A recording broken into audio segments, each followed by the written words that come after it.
Hey there, fellow marketers, Professor Wolters here, and one of the things you need to talk about when you're looking at digital marketing is your content strategy. Basically, what kind of content are we going to put out there? What's the reason why we're going to put it out there? We have to have that kind of laid out before we start making content, because think about it. If my content strategy is about building awareness, it's going to be very different than it is about getting people to buy stuff or getting stuff in the store. There's a lot of different things you can do, and so we really need to start out by thinking about what kind of strategy, what overall strategy we want to have with our content, okay? And when you start looking at the different content you're going to put out, you have to think about which platforms, which social media platforms, I should say, are we going to use in order to share our content? Are we going to be using LinkedIn to go for that professional group? Are we going for the Twitter people? Are we going for Facebook? Are we going to do the TikTok stuff? What are we going to do? That's what we have to think about, is what platforms are going to work best for our content to get out to our audience. And the thing is, when you're looking at the platforms, you might think that, you know what, some of these platforms aren't relevant. And that's true. Sometimes you realize that this platform is not right for my business. Maybe Twitter isn't right for your business. Maybe, TikTok isn't right for your business, but Instagram is and Facebook is. And so you have to think about these things. And when you're starting to develop your content strategy, you also have to think about is how often are we really going to be posting this content? Is it going to be 5 tweets a day? Is it 1 LinkedIn article a month? Is it 3 Facebook posts a week? You really want to start thinking about that, because that's going to really influence your strategy, because our content creation timeline is going to be based on that. So for example, for my travel videos, I do videos every Wednesday and Saturday, because I can make enough videos when I do travel that I can put out 2 at a time. If I try to do a video every single day, there's not enough time to travel and film all that. So you have to think about these things in terms of your content strategy, but in terms of how much you're going to put out, when you're going to put it out, and things like that. And the thing is, when we look at the amount of times we're going to be putting out content, we also have to think about is who's going to make our content. Are we going to do it in-house? Are we going to be making those tweets? Are we going to be making those videos? Are we going to be doing all these things? Or are we going to hire somebody from outside to do our projects, right? And so you have to think about that. Who's going to do it for us? Are we going to hire an influencer to do these things?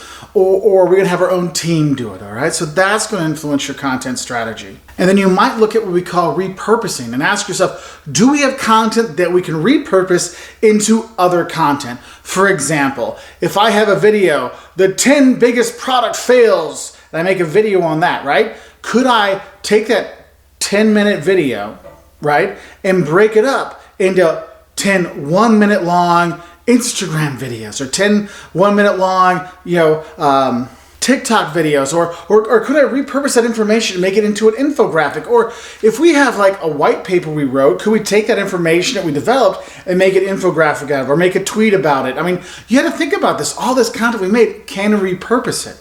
Sometimes what I like to do is I like to take some of our bloopers from some of our old videos and make a YouTube story with it, or a reel on Instagram, to repurpose that content in another use. And so you have to think about that with your strategy, because there's no reason why you just do it one time. We could just put some of these things together in a compilation of stuff that might help people out.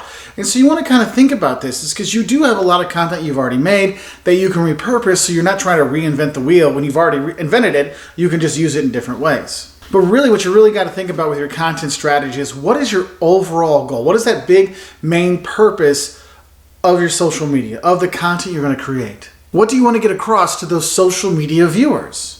So maybe your goal of your content is to let people know about your products and services. So you might show them your product in action. This is how our product works. Oh, this is how our service works. Here's how it is when you go to our restaurant now with our new cleaning procedures, right? You show them this. You want them to help them understand your product or service. That could be a goal you have. Other things you might want to do is maybe let your community know what you're up to. This is where you saw with all the COVID-19 stuff, you saw a lot of companies saying, this is our new plan of attack. This is how we're going to do business now. We are going to have you wait outside, and we will text you when it's time to come in to get your haircut, or we will come get you from the parking lot, or hey, now we have curbside service. They're letting you know those things. They're letting the community know things that are going on. So that can be part of your content strategy. And sometimes you just want to do social media and you want to make content just to kind of reinforce that you're an expert in that area. I mean, think about it. HGTV and the DIY Network and all these places, what do? On their social media, they show you how you can also make your house look HGTV ready, right? Why do they do that? Because they can show that, look, we're experts on the TV show, but we can help you as well. And so they're building a nice, good feeling with the team. So they're showing their knowledge in a certain situation to help other people out. and that reinforces their reputation as experts. Now the thing is though, sometimes you just have your social media posts because you want to build brand awareness. You want people, you want to stay top of mind. I mean, Coca-Cola, we all know what Coca-Cola is, but until someone mentions it or you see that ad, it's like, oh right, it's right there. When you go out and when you stop watching this video and it's time for you to go get a soda, maybe you'll get a Coca-Cola because it's at the top of your mind. And we're just trying to build that brand awareness, just letting people know it exists. This is why you see a lot of ads before a movie comes out in the movie theaters. You'll see a lot of ads like a month before that start showing up on YouTube and Instagram and Facebook and all these social media platforms because they want people to just be aware that, hey, this movie is coming. Get ready to buy your tickets. Get ready to enjoy it. Get ready to go make this the #1 movie in the world. That's what they're doing, just to build that awareness. And then there's the other way you can look at it, is we can look at how our content strategy may be able to help us to determine the best way we can use social media to help generate potential customers, potential leads. I mean, how many times have you been scrolling through your Instagram and it says, oh, click here to learn more, click here to buy, or on Facebook or someplace else? They have that. And so that's a way to, hey, these people are interested in buying. That could be part of our strategy and that can lead them there. But for me, when you're looking at your content strategy, there's a couple more things I want to talk about. What you have to realize, your content strategy could be different for different brands you have in your company, different things you want to get done. But overall, for me, the most important part of content strategy, the most important part of social media for a business, it's not about selling things. It's about building a community spirit between your company and your audience. Because if you build that community spirit with them, you're not selling them today, you're building that friendship so one day when those people go out to buy, they think of your company. They think they don't think they're buying from a company, they feel like they're buying from a friend. And that's why it's really important with your content strategy. You kind of look at it as, how can I let my customers know that I care? How can I help them out? So one day when they are buying, they do buy from us. And that's why it's important to build that community spirit. And so make sure you have that going through your content strategy as well. Okay, so I hope this helps you, give you a few ideas of what to think about when you're starting to develop your content strategy, because there's a lot of different kind of content you can make, and we do have videos that talk about the different types of content, who could make those content and things like that.